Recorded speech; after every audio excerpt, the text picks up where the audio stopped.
So I'm going to create a really quick video on how to use the Home Depot cordless drill. Okay, let's take it out of the box. It's like pre-charged a little bit. There's these little things here on the side. So if you press it to the right, if you press the left side, it goes counterclockwise. Press on the right, it goes clockwise. But now, this is the part that I didn't know because I was a first-time drill user. So I didn't know how to make this tighter. So I was like, just go like this. So what I figured out was, I learned from a really nice lady on YouTube, but it was really hard to find her. So hopefully you can find this one. Is you stick it in. Okay.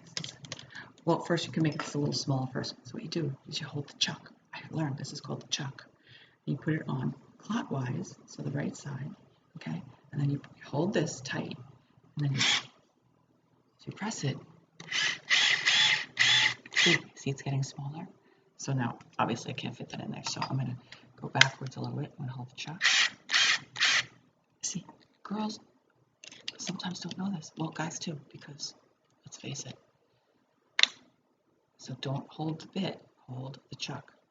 Okay, I'm going to do it upside down so it's in place. Just hold it. Okay, and then it's done. Look, here we go. See? Now, here's the drill.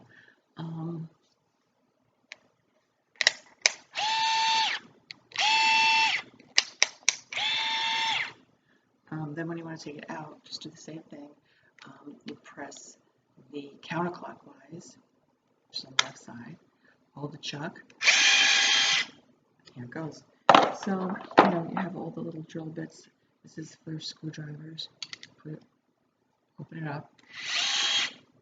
Stick it in. All the way in. Press the clockwise. Tighten it up. And there you go. Okay, so hopefully this has helped you. I'm making this video while I'm whispering because people make fun of me in my house when I try to learn how to do things because I usually mess them up. But then I watch a YouTube video and learn how to do it. And this is why I'm making this for you. So good luck, okay?